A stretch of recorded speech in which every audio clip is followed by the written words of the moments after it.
Hola, ¿cómo están? Qué gusto es poder estar nuevamente con ustedes una semana nueva en otro capítulo de En Voz Alta por las diversas plataformas de USTV. Estoy transmitiendo desde Guadalajara, México, para todo el continente y el mundo. Quiero saludar a todo el equipo que hace posible esto desde Santiago, de Chile, desde los estudios de USTV. Somos la red de televisión de las universidades del Estado de Chile con la mayor cantidad de contenidos culturales educativos, científicos del país, los que divulgamos y difundimos a través de www.ustv.cl, también por la señal del 14.4 de la televisión digital en la región metropolitana y por Sapin TV por el canal 165 para todo el país. También nos puedes seguir por medio de las redes sociales y revisar, por ejemplo, nuestro Facebook, Instagram, YouTube como programa en voz alta, donde encontrarás el antiguo contenido y también el material que semana a semana estamos produciendo. También puedes visitar las redes sociales de USTV, en donde encontrarás todo el material que estamos haciendo para ti. También prontamente visitar el sitio www.programaenvozalta.com. Soy Víctor Munita y esto es En Voz Alta. Y vamos ahora con la presentación de nuestra invitada. Silvia Georgina Estrada es periodista, escritora y editora. Nació en 1979 en Monterrey, México. Es egresada y titulada de la Facultad de Ciencias de la Comunicación de la Universidad Autónoma de Coahuila. Ella es la tercera generación de periodistas de su familia. Su abuelo, Antonio Estrada Salazar, se dedicó al trabajo del periodismo en Monterrey. En reconocimiento a su trayectoria, el gobierno del Estado de México entrega cada año el premio Antonio Estrada Salazar. También su padre, Jorge Arturo Estrada, fue director del periódico Independiente. Según palabras de la propia Silvia Georgina Estrada, fue esta tradición familiar lo que la llevó a enamorarse del periodismo. Desde pequeña le interesó escribir y estar pegada a un escritorio, llevando al papel todo lo que ocurría a su alrededor. Con los años comenzó a explorar el mundo de la literatura. Es autora de los libros Músicas de 2021, La Casa Abierta, Conversaciones con 30 poetas de 2021, El libro del adiós de 2016 y Pinacoteca del Ateneo Fuente 100 años de 2020. Además, trabajó en la coautoría de Sara Peros, Los primeros 50 años de una gran historia de 2019. En 2014 recibió el Premio de Trayectoria Cultural que otorga la Universidad Autónoma de Coahuila y en 2020 obtuvo la presea Roberto Orozco Melo por su trayectoria en el periodismo cultural. Su trabajo periodístico ha sido reconocido en varias ocasiones con el Premio Estatal de Periodismo del Gobierno de Coahuila, así como el Premio Estatal de Periodismo Cultural Armando Fuentes Aguirre. Hoy, en Voz Alta, te presentamos a Silvia Georgina Estrada. ¿Y si Dios fuera mujer? ¿Y si Dios fuera mujer? Pregunta Juan sin inmutarse. Vaya, vaya, si Dios fuera mujer, es posible que agnósticos y ateos no dijéramos no con la cabeza y dijéramos sí con las entrañas. Tal vez nos acercáramos a su divina desnudez para besar sus pies no de bronce, su pubis no de piedra, sus pechos no de mármol, sus labios no de yeso. Si Dios fuera mujer, la abrazaríamos para arrancarla de su lontananza y no habría que jurar hasta que la muerte nos separe. Leo este poema de Mario Benedetti. Escuché en una entrevista sobre Silvia Georgina Estrada Bernal que este poema casi a diario pensaba en este verso de ¿y si Dios fuera mujer? ¿Cómo estás, Silvia? Qué gusto es tenerte aquí en voz alta. Muchas gracias, Víctor, por la invitación. Muchas gracias a todo el equipo que hace posible este programa. Estoy muy contenta de estar aquí platicando sobre poesía, libros, periodismo cultural y todas esas cosas que a muchos nos parecen que siguen siendo muy importantes y que hay que hacerles un lugar en el mundo. Y sí, y si Dios fuera mujer, ese verso que luego escribió Juan Gelman también en su poema, que a mí ese poema siempre me ha parecido arrebatador, me encanta. Pues me parece una gran forma de empezar. Muchísimas gracias, Víctor, por la invitación y por este espacio. Silvia, este poema es justamente este verso utilizado también por Juan Gelman, este poeta de Sudamérica. ¿Qué conoces de Chile? Porque estamos hoy día transmitiendo para toda la red de televisión universitaria de Chile. ¿Y qué conoces de Chile? ¿Qué sabes de este país? Bueno, pues en primer lugar, a mí lo que me cautiva de Chile es su tradición literaria y por supuesto su gran poder poético. A mí me parece que en la literatura chilena, sea narrativa o sea ficción, incluso en la no ficción, o sea, me parece que esta cuestión poética siempre está ahí presente. Yo la verdad soy muy fan de Gabriela Mistral, y me gusta mucho esta revisitación que se ha hecho en los últimos años de su obra, ¿no? De sus textos, de sus cartas. También me gustan mucho las ediciones de la Diego Portales. En casa tenemos varios ejemplares. Y bueno, ¿qué puedo decir? Podría nombrar muchos escritores que me mueven que son de Chile, o sea, entre los poetas, por supuesto, Raúl Zurita, que me parece un portento de poeta, y también Elvira Hernández, pensaría también en Daniela, que siempre pronuncio un poco mal su nombre, pero bueno, también ella está en mi mente. Y bueno, por supuesto ya escritoras como Nona Fernández, Alejandra Costamaña. Yo la verdad, bueno, acá en México está Alejandro Zambra, otro poeta, Yanko González, que también es como más reciente y también me gusta mucho lo que escribe, Diego Zúñiga. Yo la verdad soy fan de la literatura chilena, entonces sí estoy como muy presente, o sea, los tengo muy presentes, busco mucho lo que escriben, y bueno, también del vino chileno, hay que decirlo.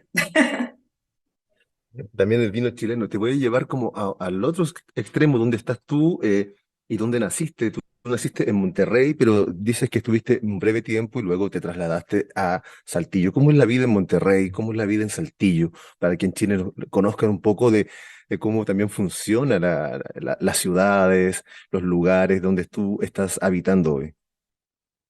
Bueno, estamos en una región que es el norte de México, es decir, que somos frontera con Estados Unidos y eso influye muchísimo en la cultura mexicana de esta parte. O sea, se dice que hay muchos Méxicos, es verdad, o sea, hay distintas maneras de vivir este país. Y en el norte, que es de donde yo soy originaria, bueno, es la región del semidesierto, entonces los paisajes suelen ser muy impactantes. Bueno, en Chile tienen el desierto de Atacama, ¿verdad? Que les puedo decir de desiertos.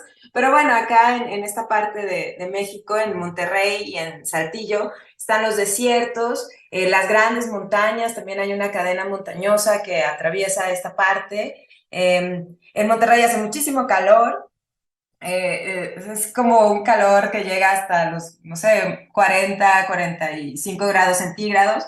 Saltillo afortunadamente es más benigno, es como un oasis, es el oasis del norte. Entonces aquí hay árboles, hay un clima mucho más fresco, es una ciudad de... Saltillo es una ciudad de 1 millón de habitantes, es una ciudad industrial, aquí se trabaja mucho en estas cuestiones, hay armadoras de coches y se producen muchas piezas en torno a los coches que se llevan a Estados Unidos. Y entonces, digamos que esta vida como de Estados Unidos, México, se vive mucho en esta parte que es la frontera del país.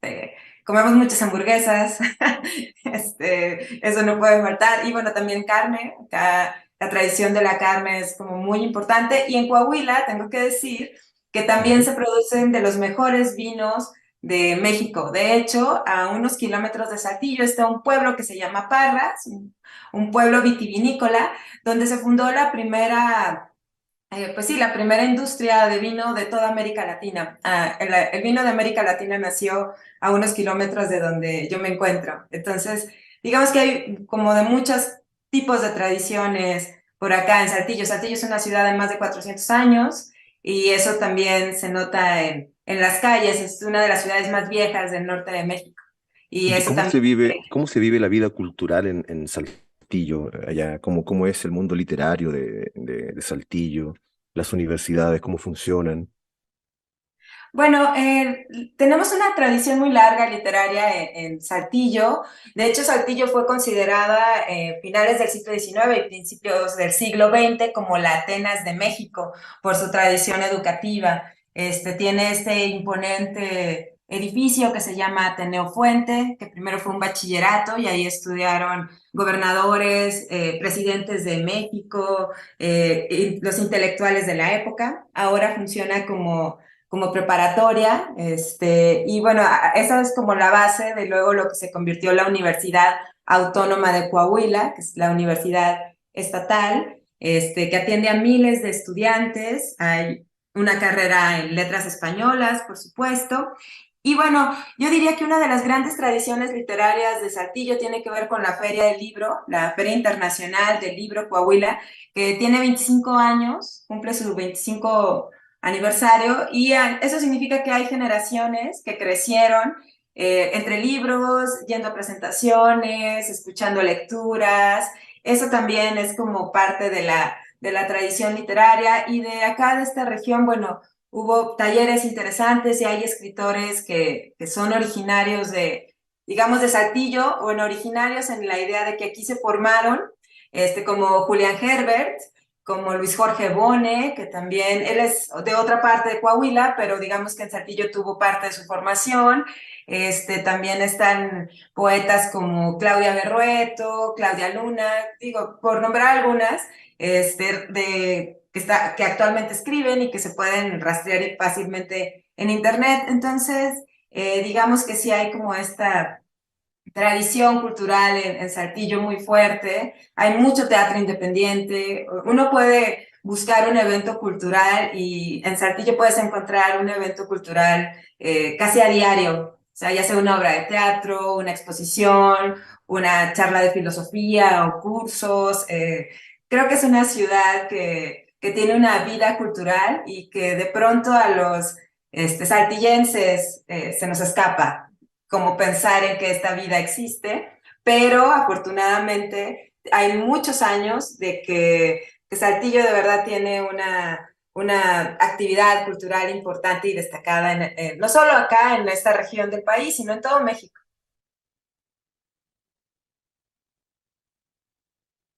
Perdón, ahí está.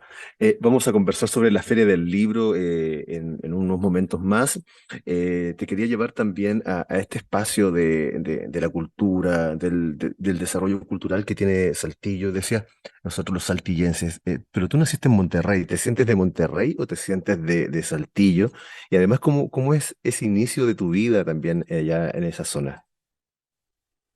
Bueno, yo tengo viviendo en Saltillo la mayor parte de mi vida adulta, esa es la realidad. Entonces, tengo algo de saltillense, por supuesto. Mi mamá nació en Saltillo, es originaria de aquí. Mi hija nació en Saltillo, pero también esta parte de Monterrey, a los originarios de Monterrey se les dice regios o regiomontanos. Entonces, mi parte regia siempre está presente, que es esta idea de trabajo, de hacer, como sacar las cosas adelante, de que cuando hay alguna eventualidad o algún contratiempo, pues se busca la manera de sortearlos, y eso, esa idea del norteño, es una idea norteña en realidad, que se usa mucho en México, la idea del norteño que trabaja y que busca los recursos para salir adelante, porque esta parte del país, como les cuento, es semiárida. Bueno, eso yo creo que está en todos los regios, y yo me siento muy identificada con la idea de Monterrey. Yo estoy muy orgullosa de haber nacido en Monterrey, y en Monterrey también tiene una intensa vida literaria, tiene unas editoriales que son referentes a nivel mundial, no solo en México. O sea, pensaría en la Universidad Autónoma de Nuevo León con su editorial, que publican 3 libros diarios, que es una cantidad increíble de pensar. Esta editorial que comanda Antonio Ramos Revillas realmente es maravillosa. Y también está la editorial Vaso Roto, que tú, Víctor, seguramente habrás escuchado, porque pues es un referente para los poetas. Es una editorial de poetas, y Vaso Roto nació también en Monterrey. Entonces, digamos que me siento de las dos partes, y yo estoy muy orgullosa de ser regiomontana. Oye, tu infancia fue entonces en esta zona, pero ¿cómo llegas después al periodismo? ¿A través de esta tradición familiar? O dices también así, esto me mueve, aquí encontré la escritura, o la escritura te encontró a ti a través de tu familia? Sí, yo creo que infancia es destino, como dice esta famosa frase de la psicología, ¿no? Y yo sí creo que tener esta empresa familiar, que fue un periódico que duró abierto 25 años, sí definitivamente me marcó. Para mí era como muy común ver que la gente escribía, que la gente hablaba de libros. En la biblioteca de mis abuelos tenían una biblioteca impresionante de 5,000 ejemplares. Los libros estuvieron siempre en mi vida, los libros y la escritura. Entonces, para mí sí fue bastante natural irme hacia ese lado. Es un privilegio y lo sé, de que en mi casa me compraban libros, estaban al alcance, era como algo totalmente cotidiano. Y también el trabajo en el periodismo. De hecho, yo empecé a trabajar en este periódico familiar desde que tendría, no sé, unos 12 años, en los veranos, de las vacaciones, pues me ponía a capturar boletines, que eso se usaba a finales de los 90, transcribir estos como textos que te mandan de distintas dependencias de gobierno, también como a sacar las copias, todo este tipo de cosas que puede hacer un chico. Bueno, eso hacía yo en el periódico de mis papás. Y también yo hice mis propios periódicos, por supuesto, cuando era una niña. O sea, pegaba cosas y las armaba y los repartía entre mis amigos. También cuentos, yo escribía algún cuento y lo fotocopiaba y lo repartía. Y esa es una tradición que siguió en la universidad. Tenía un grupo de amigos también en la universidad muy entusiastas que hicimos una revista literaria, un fanzine, como les decimos, y que era pues básicamente cosas fotocopiadas y engrapadas que hacíamos en nuestros ratos libres. Entonces yo sí creo que para mí la tradición familiar, tener como estos padres interesados en la literatura, a estos amigos que también les interesaban, pues para mí me hizo haciendo ese camino de las letras. Yo fui una lectora muy joven, o sea, yo empecé a leer desde muy chica y para mí los libros siempre han sido parte de mi vida. No podría concebir el mundo sin un libro y sin leer. Yo todos los días leo y escribo. Víctor, sé que tú me entiendes perfecto, que es como comer, ¿no? O sea, es algo que uno hace naturalmente. Y sí, estoy muy agradecida con esta tradición familiar que me permitió explorar el periodismo y después la literatura, porque para mí el periodismo fue este gran gimnasio de entrenar todos los días, leer, escribir, editar, y eso me ha ayudado mucho para después pasarme, digamos, al lado de la literatura, que me tomó un poco más de tiempo decidirme a escribir poesía y escribir ficción. ¿Por qué sientes que te tomó un poco más de tiempo? ¿No querías seguir como el camino de la literatura o lo mirabas como algo en el futuro, como algo que ya viene y te decides después hacer este camino más profesional en la palabra literaria, literatura en general? Sí, bueno, creo que a mí me pasó como a muchos y muchas, como este miedo de que mis escritos no fueran lo suficientemente buenos, ¿no? Después de leer a los grandes, ¿no? Después de leer a Dostoyevsky, a Tolstoy. Yo era una enamorada de la literatura rusa cuando era joven, a Chekhov, y después leer a Sylvia Plath o leer los ensayos de Susan Sontag. Bueno, eso da un poco de temor, porque dices, bueno, mi escritura no va a estar a ese nivel. Y me tomó varios años como pensar que yo puedo escribir lo mejor que pueda, ¿no? O sea, es un intento y es una lucha de que hay cosas que uno tiene que escribir. Y de hecho Silvia Plath en una carta a su madre le escribe que ella justamente se sienta en el escritorio y agarra la hoja en blanco y escribe porque hay una voz dentro de ella que no puede detenerse.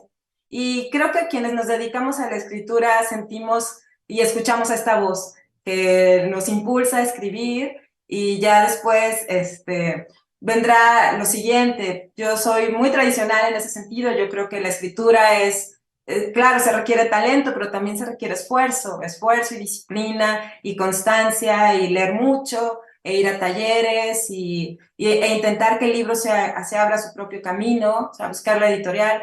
para mí lo más importante, y espero que así sea siempre, es la escritura. Y si después viene la publicación y los lectores, y pues eso me va a hacer muy feliz, pero finalmente para mí la escritura es una necesidad y yo creo que por eso desde el principio yo estudié ciencias de la comunicación, una licenciatura que está orientada a trabajar en los medios de comunicación justamente, y desde el principio yo escogí el periodismo escrito, porque para mí era fundamental escribir y leer.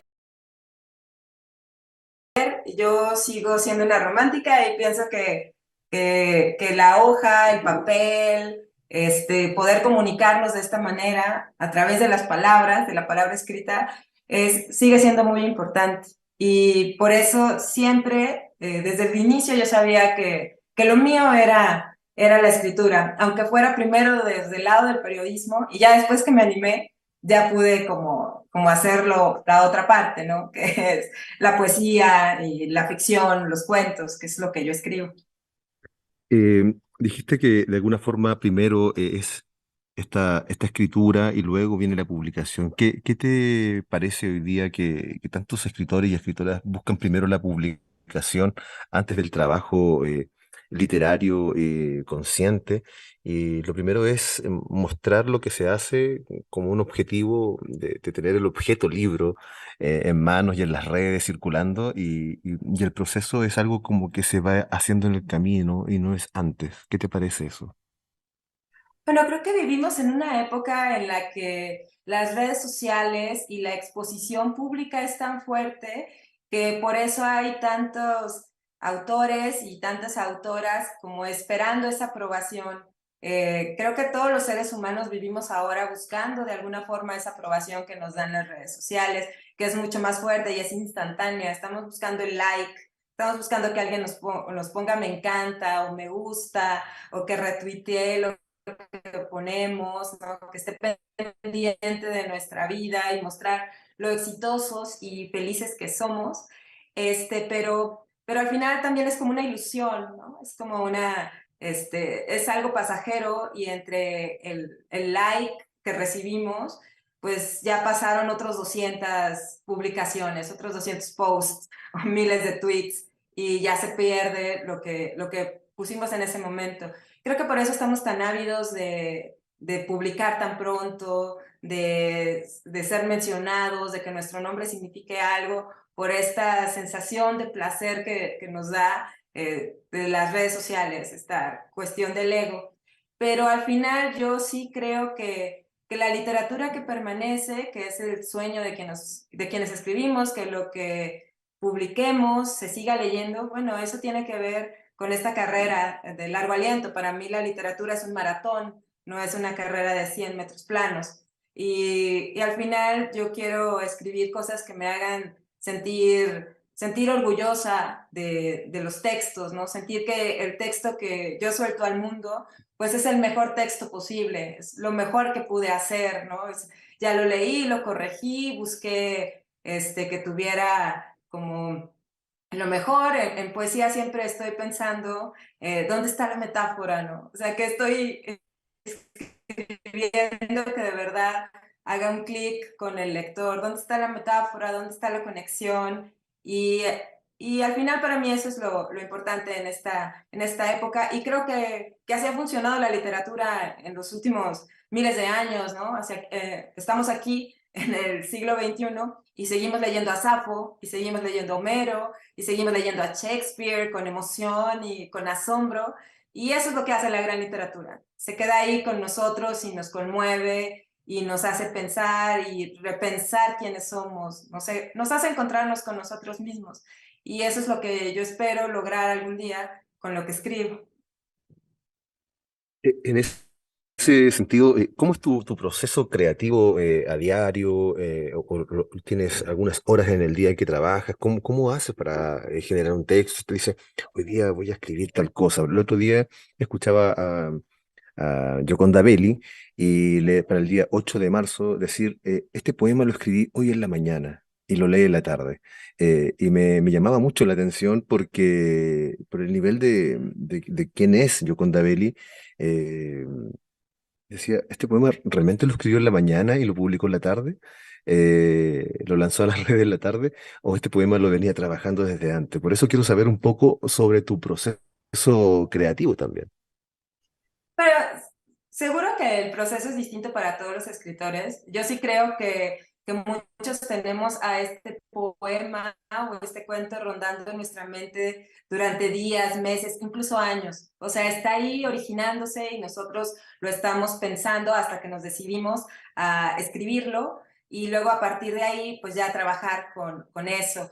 Yo sí creo mucho como en la intuición literaria, que hay una idea detonante, que uno está caminando o estás, no sé, en un viaje y ves algo, escuchas algo, y ese es un detonante. Entonces lo que yo hago es como anotar esta idea o pensar más o menos qué puede ser. A veces no sé qué es la idea, solo la tengo. Luego esa idea se puede convertir en un poema o se puede convertir en un cuento o se puede convertir en algo infantil. Hay muchas cosas para que pueden pasar con esta idea. Pero después de la idea creo que hay que sentarse a trabajar. Esa es la realidad. Yo quisiera tener mucho más tiempo para poder decir, ay, si yo todos los días tengo un par de horas y me siento a escribir, esa no es mi realidad. Ahorita estoy organizando una feria de libros, así que no tengo tiempo. Pero cuando no estoy, digamos, con el trabajo a tope, pues lo que hago es intentar desarrollar esta idea, llevarla a lo que sigue, ya sea al poema o ya sea al cuento. Y lo que sí forma parte de mi proceso es la corrección. O sea, termino un texto, pero para mí ese texto no está acabado. Entonces tengo que regresar a él, tengo que ver qué necesita, qué le sobra. Y una de las cosas que me dejó el periodismo es que yo tiendo a explicar muchas cosas. Y eso en la poesía no funciona, entonces también tengo que detenerme a decir, bueno, esto no funciona para el poema, esta es una explicación, y esa explicación yo la necesito, pero no la necesita el lector. Y para mí mucho del trabajo del texto final tiene que ver con quitar cosas. Acá decimos, en México tenemos un dicho que es quitar la paja, es decir, lo que no necesita, hay que sacarlo. Y yo creo mucho en eso, en la concisión, en la brevedad, en buscar la palabra exacta. Para mí eso también es muy importante, sobre todo en poesía, de que la palabra me funcione. Entonces, bueno, tal vez pudiera ser que yo con Dabeli escriba ese poema. Yo no podría leerlo en la tarde ni publicarlo. Tendría que todavía trabajar con él al menos otras semanas.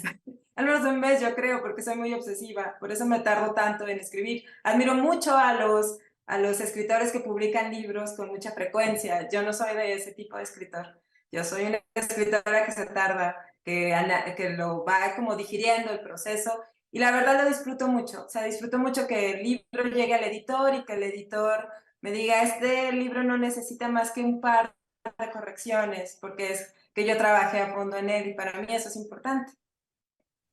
Qué interesante lo que dices, porque habla del respeto que tienes también por los otros autores, las otras autoras, cuando dices que cada uno tiene su proceso, sus formas de hacer las cosas, y también cuando las personas publican mucho o publican poco, también cada uno tiene sus formas de ver la literatura, de ver las artes, o incluso en cualquier cosa de la vida. O sea, los procesos son hay que respetarlos tanto en cada una de las personas, y eso habla mucho de cómo tú estás desarrollando tu trabajo. Sí, yo sí creo que todos somos distintos y la literatura también. En México tenemos nuestro gran escritor que es Juan Rulfo, y Juan Rulfo solo escribió una novela y un puñado de cuentos, ¿no? O sea, la obra de Juan Rulfo se puede resumir en menos de 500 páginas. Eso es todo lo que escribió en su vida y no necesito más. Es uno de los portentos de la literatura, no solo en español, yo diría que del mundo. Pero luego tenemos otros escritores como Gabriel García Márquez o Mario Vargas Llosa que escriben y escriben y escriben, ¿no? Y publican, publican muy a menudo, escriben además largos libros, ¿no? Novelas de largo aliento. Entonces sí, creo que hay como un poco de todo, ¿no?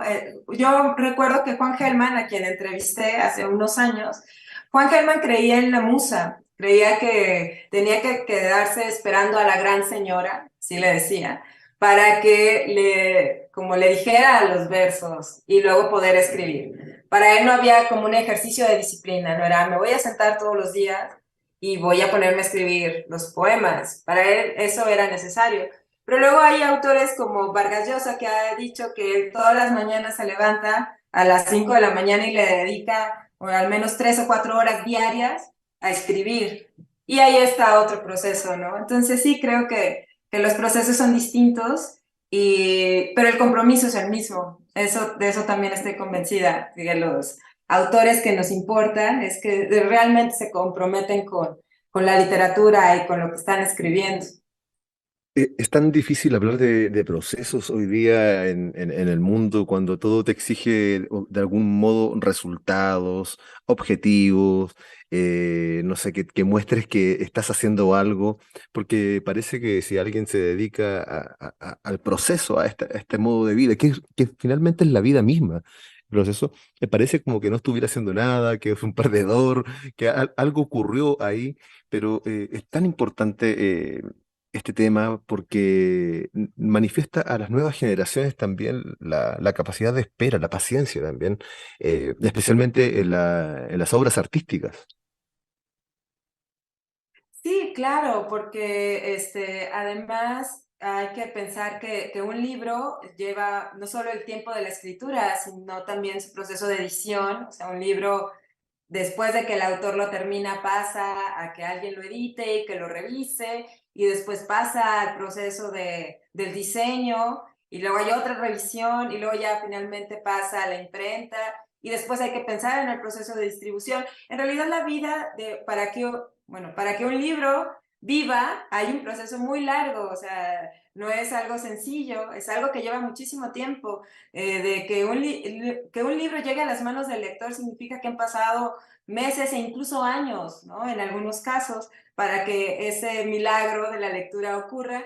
Creo que estamos tan inundados de información en este mundo actualmente y de libros que a veces se nos olvida que ese es un proceso, que este libro que tenemos en nuestras manos tomó muchísimo tiempo para llegar a nosotros, y eso también me gusta de la vida de la vida del libro y de la vida literaria, ¿no? Pensar todas las cosas que hay alrededor del libro, porque no solo es la escritura, hay muchas cosas además para que nosotros podamos leer poesía o novela o ficción o lo que sea, ¿no? Eso, todo es un proceso, como bien dices, Víctor.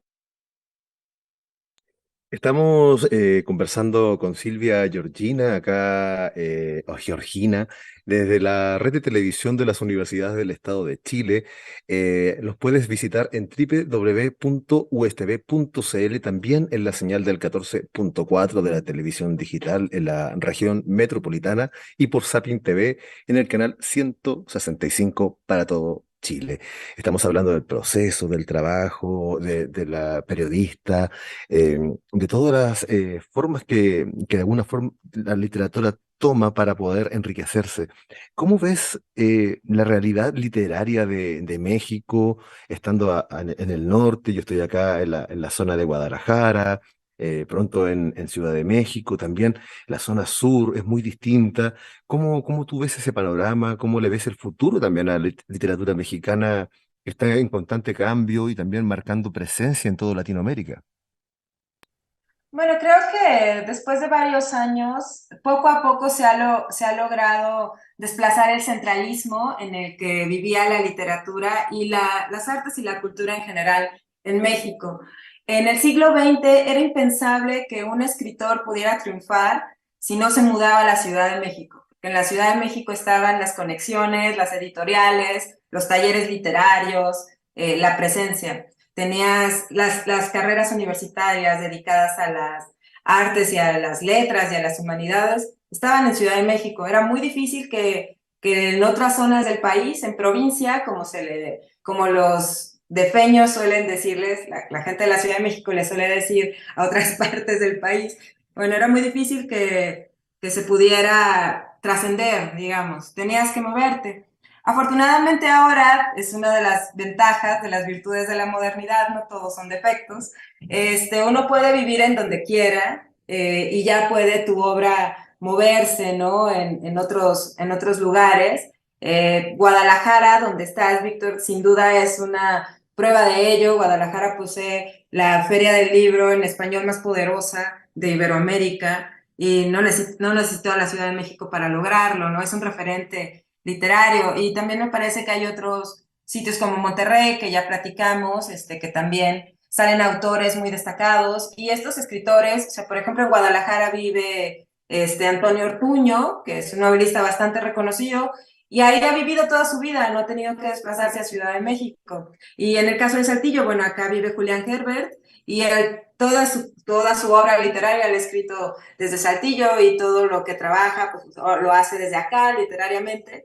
Y eso es algo que me gusta pensar que sucede ahora en México. Mi libro de poemas, músicas, lo publicó una editorial independiente de Ciudad de México, pero que fue fundada por una escritora, Cel Cabrera, que también es poeta, y Cel Cabrera es originaria de Guerrero, y ella se mueve entre Guerrero, que es al sur, ¿no? Donde está Acapulco, entre Guerrero y Ciudad de México. Y ese tipo de conexiones que ahora se pueden lograr, me parece que son estupendas, y la industria editorial mexicana creo que de pronto tiene estos grandes monstruos que son todo en Iberoamérica, ¿no? Que es Random House y Planeta, ¿no? Que en realidad absorben todas las operaciones, pero hay una industria editorial independiente muy viva que apuesta por otras formas de leer la literatura y eso es lo que ahorita a mí me parece importante, como que estas editoriales también universitarias, como la de la UDG y la de la Universidad Autónoma de Nuevo León, son editoriales cuyos libros se pueden encontrar en todo el país y que buscan autores que son autores distintos, que tienen propuestas diferentes. O sea, en ese sentido sí creo que tenemos una fortuna de los mexicanos de tener como esta gran variedad, aunque a veces lo perdamos de vista. Y también, bueno, algo que respalda a estos escritores de esta industria editorial es que hay muchas becas y muchos premios.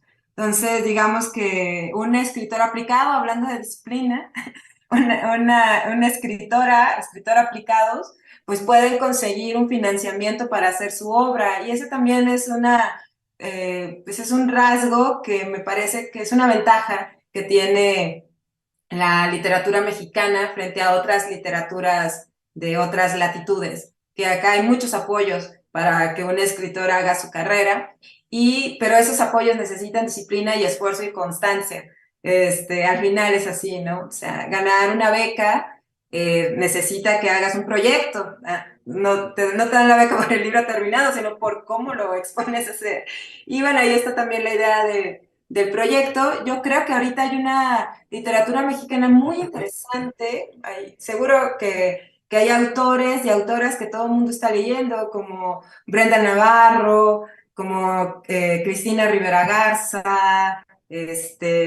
Creo que en toda Latinoamérica se está volteando mucho a ver qué está pasando en México. Esperamos tener bueno, a Brenda la vamos a tener acá en el programa, también vamos a tener a Antonio Ortuño, que dicho sea de paso, es mi vecino, vive frente a donde vivo yo.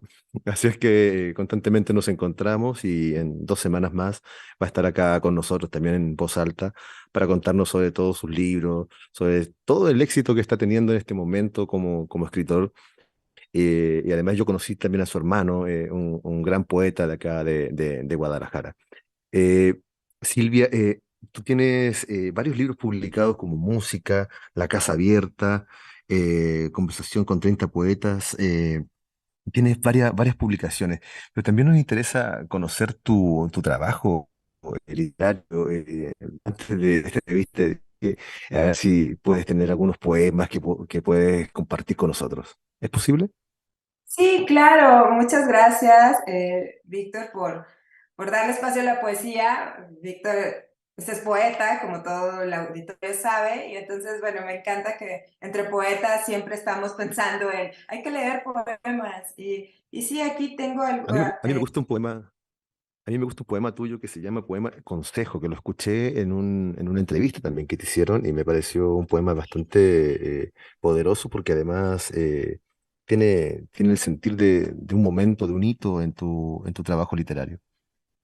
Sí, bueno, ahora que lo mencionas, pues leeré ese, y sí, es un Muchas poema gracias. que tiene justo que ver con esto, ¿no? Con la idea de la familia, de los lazos, de lo que nos heredan nuestros padres, lo que le pasamos a nuestros hijos. Y bueno, déjenme, aquí lo leeré. Denme un segundo. Aquí está. Consejos. Cuando era niña, mi padre, voz de cedro, me llamó. Tengo 3 consejos. No hables con hombres extraños, no camines por calles oscuras, no entregues el corazón. Recuerdo que en el parque mi respiración se detenía al ver el rostro de un hombre.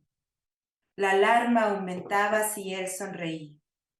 Me retiraba paso a pasito, sintiendo en la espalda sus ojos de patas largas. Pero a la vuelta de los años, perdón, Víctor, se me fue, pero ya sigo. Pero a la vuelta de los años, sin apenas darme cuenta, los hombres ya no parecían oscuros. En su interior había un misterio y yo lo deseaba. Así olvidé el primer consejo de mi padre. Después los muertos aparecieron. Un chelista fue apuñalado al romper el alba. Barrios enteros quedaron huérfanos, solo visitados en rumores de Facebook. Las calles descargaron tinturas rotas. Las casas se transformaron en fuertes. A mi pesar, seguí el segundo consejo de mi padre. Con el corazón fue distinto. Solía entregarlo a los ojos falsos de las mariposas, a los perros callejeros, a los perdedores, a los protagonistas de los libros. Después llegaron los amigos y los hombres extraños a los que no debía dirigir la palabra. Poco a poco, olvidé que no debía entregar el corazón. Ahora no hay marcha atrás y es duro y bello como nieve rompiendo la piel. Veo a mi hija jugar en el parque, cómo consuela a un niño que lloriquea tras caerse del columpio. No hables con hombres extraños, no camines por calles oscuras, no entregues el corazón. Gracias. Oye, muchas gracias por esa lectura, este poema que cuando lo escuché me pareció que también ahí cómo te vas jugando con esta labor de la explicación también que tú decías del periodista, pero también cómo la vas limpiando para poder hacer esta entrega desde el punto de vista más poético que la labor de la escritura de la periodista. Y cuando escuchaba tus textos también me remitía esta información de la infancia que te entregan y cómo te va marcando en todos los caminos de la vida. ¿Ha sido así?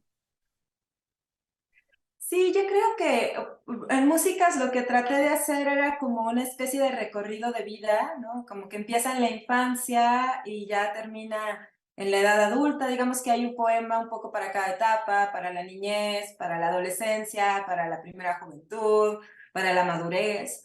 Y son poemas que tienen una relación indiscutible con mi vida, pero también al final el poema necesita encontrar sus propios elementos. Entonces yo no podría decir que todas las cosas que se enuncian en el poema son cosas que en realidad me pasaron, porque de pronto sí me toca mucho que me pregunten eso, ¿no? Relacionado con la poesía de la experiencia, la poesía confesional, que por supuesto yo tengo mucho esa influencia. Yo soy admiradora de poetas confesionales como Anne Sexton y Sylvia Plath, ya lo mencionamos, pero al final a mí lo que me interesa es que el poema se abra camino, ¿no? Hay un poema de Eduardo Chirinos que dice que dice así los versos, como el poema se abre camino y dice en voz alta su verdad. Y al final yo creo mucho en eso de los poemas que se van moviendo, que hay cosas que nos sacan de adentro, pero luego hay otras que van como agarrando de otros lados para construirse.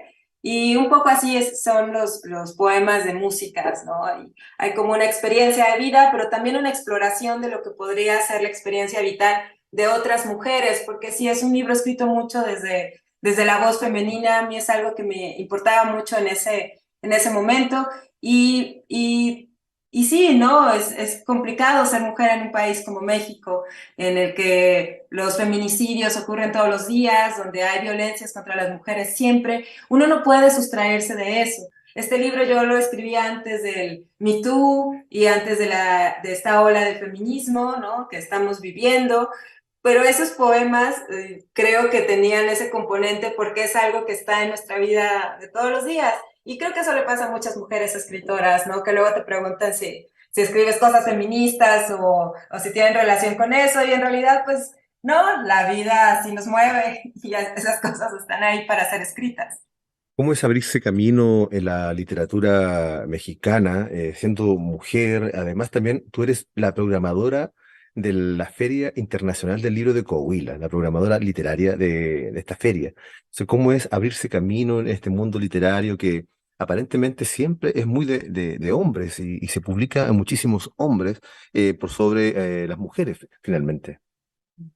Bueno, creo que en realidad la industria se ha ido moviendo. O sea, cuando yo empecé a practicar el periodismo cultural y empecé a cubrir como mis primeras ferias de libro en Guadalajara, que eso fue como en el año 2009, y desde entonces siempre he estado haciendo entrevistas en la FIL Guadalajara, sí sentía que había como pocas escritoras y no estaban tan programadas, pero sí había muchas mujeres trabajando como en estas otras áreas que son vitales para la industria editorial, que son las relaciones públicas, que son las que se encargaban de llevar a los autores a que hicieran sus presentaciones, de organizarles la prensa. Eran equipos hechos básicamente con mujeres.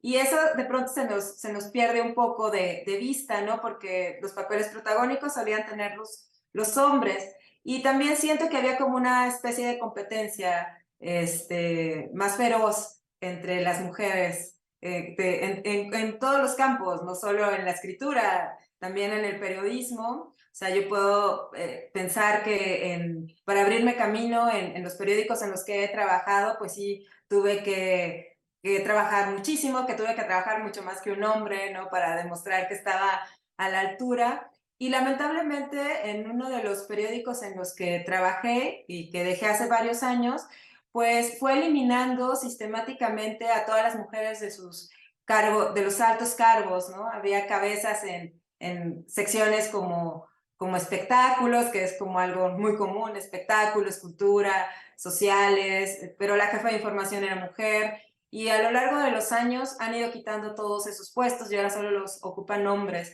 Y me parece algo terrible pensando que estamos en el siglo XXI, en el año 2023, que eso siga pasando.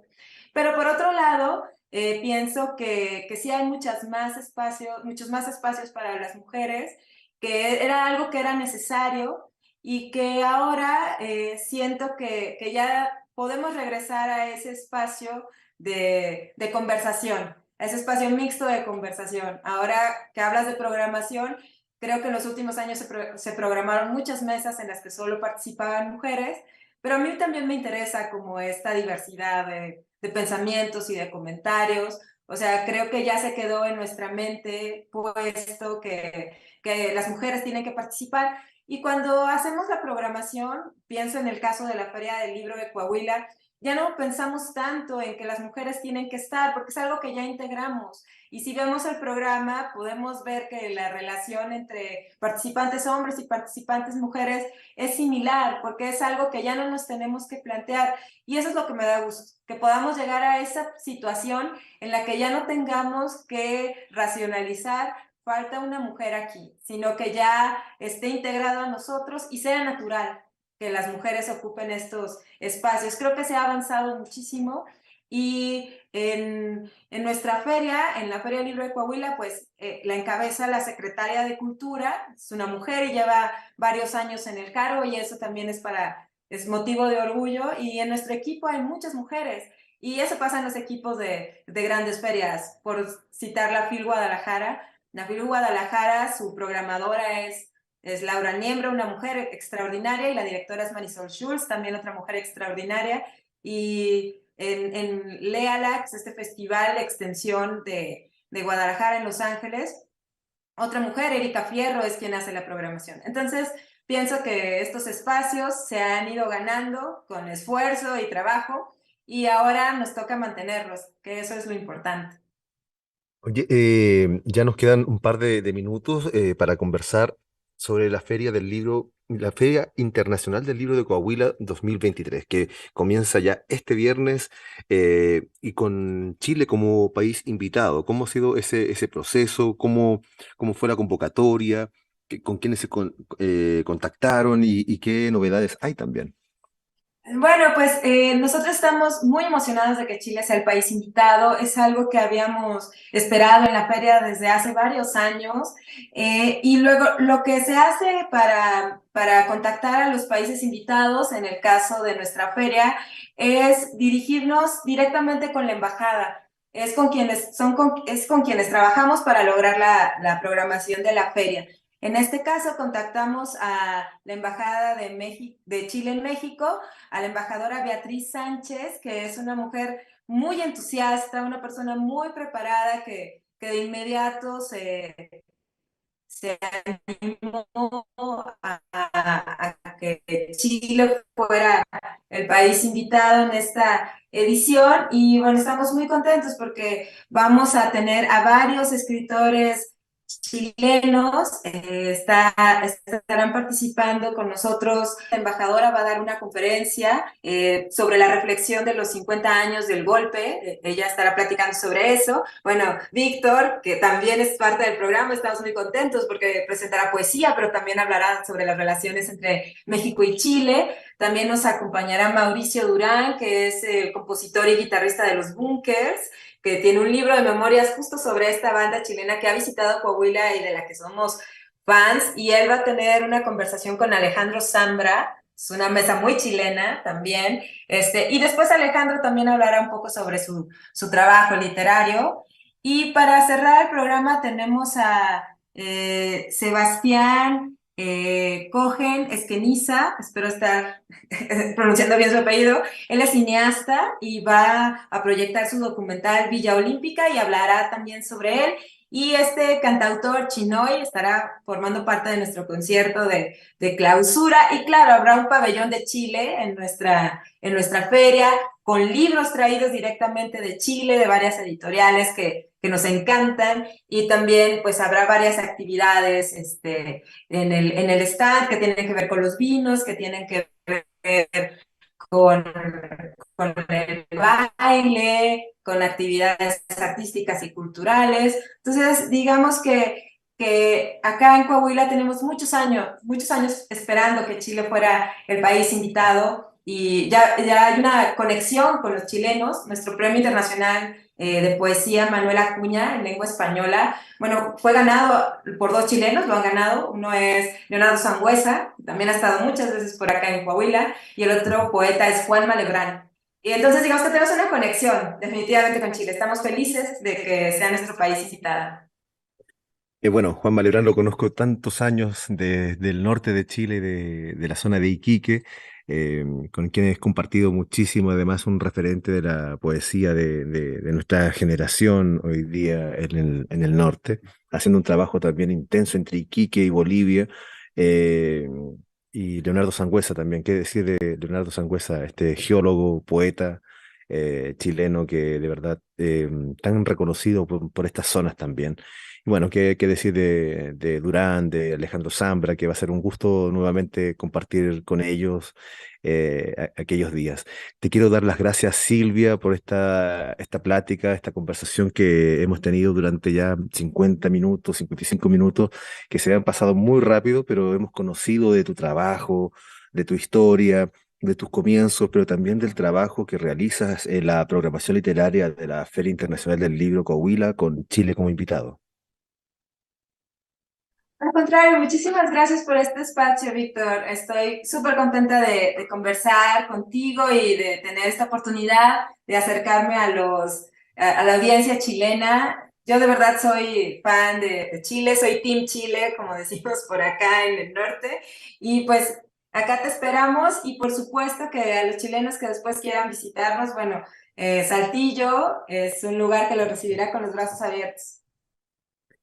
Esto ha sido En Voz Alta. Muchas gracias, Silvia, y nos vemos y nos escuchamos en un próximo capítulo.